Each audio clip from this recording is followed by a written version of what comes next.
नमस्कार दोस्तों, लक्ष्मी ज्ञान साधना चैनल में आपका स्वागत है। दोस्तों, मनुष्य का भाग्य कब लिखा जाता है? क्या हमारा भाग्य जन्म से पहले ही लिखा होता है या ये हमारे कर्म से निर्धारित होता है? दोस्तों, भाग्य हमेशा से ही एक चर्चा का विषय रहा है। बहुत से लोग मानते हैं हमारा भाग्य जन्म से पहले ही निर्धारित हो जाता है, जबकि औरों का मानना है मनुष्य का कर्म ही उसका भाग्य निर्धारण करता है। भाग्य और कर्म को समझना इसलिए भी जरूरी है कि इससे आपको ये पता चलेगा कि मनुष्य पाप कर्म अपने पूर्व निर्धारित भाग्य के कारण ही करता है या फिर अपने कर्मों से भाग्य को बनाता या बिगाड़ता है। इस वीडियो में आप जानेंगे भाग्य और कर्म में सबसे अधिक शक्तिशाली कौन है और भाग्य हमारे कर्मों से बनता है। इस विषय में गरुड़ पुराण और ग्रंथों में चाणक्य नीति ने क्या बताया है। दोस्तों, वीडियो शुरू करने से पहले आपसे निवेदन है कि हमारी वीडियो को लाइक कर और चैनल को सब्सक्राइब करना ना भूलें और कमेंट में जय श्री कृष्ण अवश्य लिखें। दोस्तों, चलिए जानते हैं सबसे पहले गरुड़ पुराण में भाग्य को लेकर क्या लिखा गया है। पहले वह जानते हैं, उसके बाद आचार्य चाणक्य ने इस बारे में चाणक्य नीति में और भगवान श्री कृष्ण ने भागवत गीता में जो कहा है वह देखेंगे। हिंदू धर्म शास्त्रों में लिखा है, मृत्यु के बाद केवल शरीर नष्ट होता है लेकिन आत्मा कभी नहीं मरती। गरुड़ पुराण में बताया गया है 84 लाख योनि में सबसे श्रेष्ठ योनि मनुष्य की होती है। मनुष्य को उसके कर्मों के आधार पर मृत्यु के बाद अगली योनि प्राप्त होती है। इसका अर्थ हुआ कि मृत्यु के बाद उसका जन्म किस योनि में होगा ये पहले से ही निर्धारित है। अर्थात आप जिस तरह का कर्म करेंगे मृत्यु के बाद उसी के आधार पर ही आपका अगला जन्म होगा। गरुड़ पुराण के अनुसार ऐसा व्यक्ति जो धर्म वेद पुराण से धार्मिक ग्रंथों का अपमान करता है, ईश्वर में विश्वास नहीं रखना और उनको अपशब्द कहता है, ऐसे नास्तिक व्यक्ति का अगला जन्म कुत्ते की योनि में होता है। जो लोग मित्र के रूप में शत्रु बने रहते हैं, पीठ पीछे धोखा देते हैं, उनका अगला जन्म इस धरती पर गिद्ध के रूप में होता है। अर्थात गरुड़ पुराण के अनुसार मनुष्य के द्वारा इस जीवन में जो कर्म किए जाते हैं उस आधार पर उसका अगला जीवन और उस नए जीवन में मिलने वाले कष्ट व्यक्ति के जीवन में निर्धारित हो जाते हैं। दोस्तों, आचार्य चाणक्य के अनुसार व्यक्ति अपने कर्मों से ही अपनी मृत्यु को भी प्रभावित कर सकता है। आचार्य चाणक्य ने चाणक्य नीति के श्लोक में बताया है, किसी भी मनुष्य के भाग्य की हर चीज माँ के गर्भ में ही पैदा हो जाती है।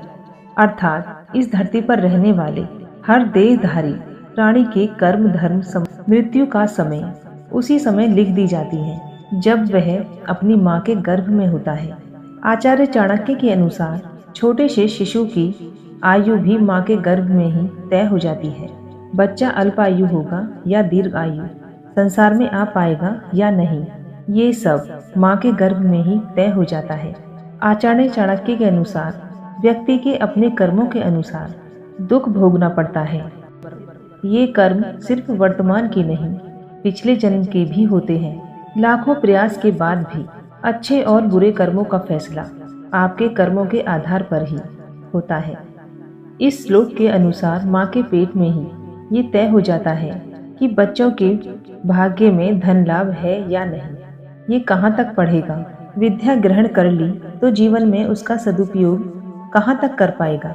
ये सभी बातें माँ के गर्भ में ही तय हो जाती है।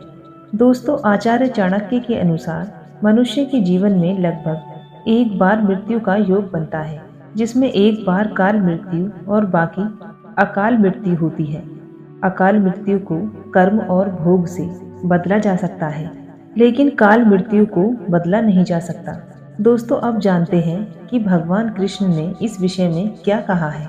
दोस्तों, भगवान कृष्ण ने गीता में बताया है कि मनुष्य का भाग्य किन चीजों से तय होता है।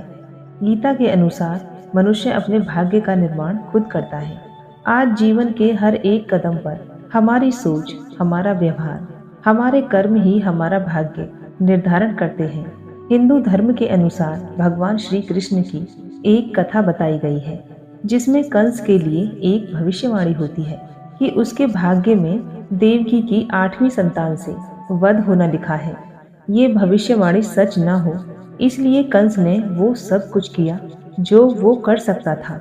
दोस्तों, अंत में कंस की मृत्यु उसके भाग्य के अनुसार देवकी के 8वें संतान से हुई, अर्थात भगवान श्री कृष्ण द्वारा ही हुई। कंस को अपने भाग्य से बचने के लिए इतना सब कुछ करने की जरूरत नहीं थी।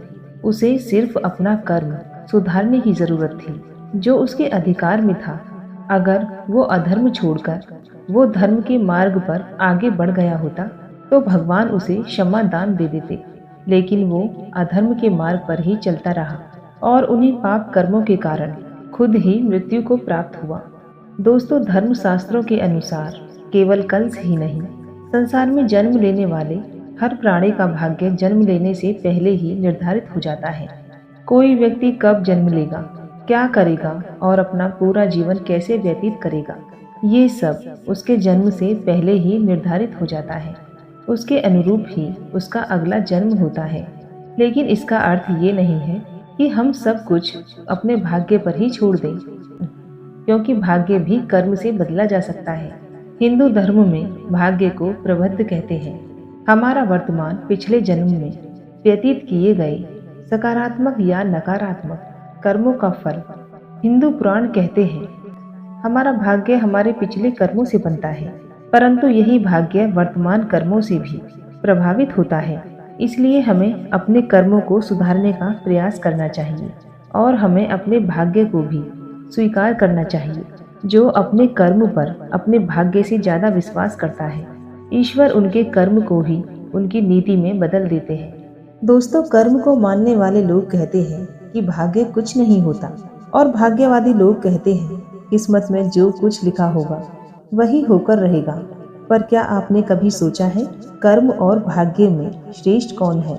कर्म और भाग्य में से सबसे ज्यादा महत्वपूर्ण कौन होता है? ये बहुत ही व्यक्तिगत प्रश्न है।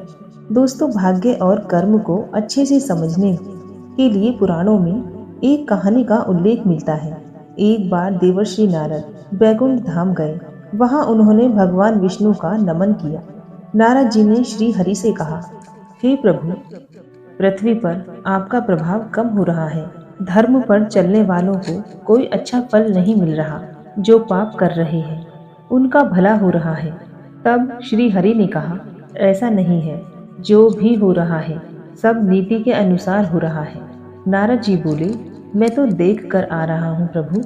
पापियों को अच्छा फल मिल रहा है और भला करने वाले धर्म के रास्ते पर चलने वाले लोगों को बुरा फल मिल रहा है। भगवान ने कहा, कोई ऐसी घटना बताओ। नारद जी ने कहा, अभी मैं एक जंगल से आ रहा हूँ। वहाँ एक गाय दलदल में फंसी हुई थी। कोई उसे बचाने वाला नहीं था। तभी एक चोर उधर से गुजरा। गाय को फंसा हुआ देखकर भी नहीं रुका। वो उस पर पैर रखकर दलदल लांघकर निकल गया। आगे जाकर चोर को एक मोहरों से भरी थैली मिली। थोड़ी देर बाद वहां से एक वृद्ध साधु गुजरा। उसने उस गाय को बचाने की पूरी कोशिश की। पूरे शरीर का जोर लगाकर उस गाय को बचा लिया। तो मैंने देखा कि गाय को दलदल से निकालने के बाद वह साधु आगे गया और एक गड्ढे में गिर गया। प्रभु, ये बताइए कौन सा न्याय है? नारद जी की बात सुन लेने के बाद भगवान कृष्ण बोले, ये सही हुआ। जो चोर गाय पर पैर रखकर भाग गया उसकी किस्मत में एक खजाना था। उसके इस पाप के कारण केवल उसे कुछ मोहरें ही मिली। वहीं उस साधु को उस गड्ढे में इसलिए गिरना पड़ा क्योंकि उसके भाग्य में मृत्यु लिखी थी। लेकिन गाय को बचाने के कारण उसके पुण्य बढ़ गए और उसकी मृत्यु एक छोटी सी चोट में बदल गई। इंसान के कर्म से उसका भाग्य तय होता है। इंसान को कर्म करते रहना चाहिए क्योंकि कर्म से भाग्य बदला जा सकता है। दोस्तों, यानी कि पुराणों के अनुसार भाग्य और कर्म में कर्म को श्रेष्ठ माना गया है क्योंकि भाग्य पर हमारा कोई नियंत्रण नहीं होता, परंतु कर्म पर होता है। कर्म से हम सब कुछ हासिल कर सकते हैं। दूसरे शब्दों में कहें, कर्म फल ही भाग्य है। कर्म से ही भाग्य का निर्माण होता है, इसीलिए कर्म को ही श्रेष्ठ माना गया है। दोस्तों, हमारा मानना यही है कि भाग्य और कर्म दोनों ही महत्वपूर्ण होते हैं, परंतु भाग्य से कर्म अधिक महत्वपूर्ण होता है क्योंकि कर्म हमारे नियंत्रण में होता है और भाग्य हमारे नियंत्रण में नहीं होता। कर्म से हम अपना भाग्य सुधार सकते हैं, भाग्य से हम अपना कर्म सुधार नहीं सकते। यदि आप कड़ी मेहनत करके सफल होते हैं तो वह भी आपके कर्म के कारण ही होता है। आपको कर्म करते रहना होगा। यदि आप सब कुछ भाग्य पर छोड़ देंगे तो आप कभी सफल नहीं होंगे। दोस्तों, भाग्य और कर्म आपसे पूरी तरह से जुड़ा होता है।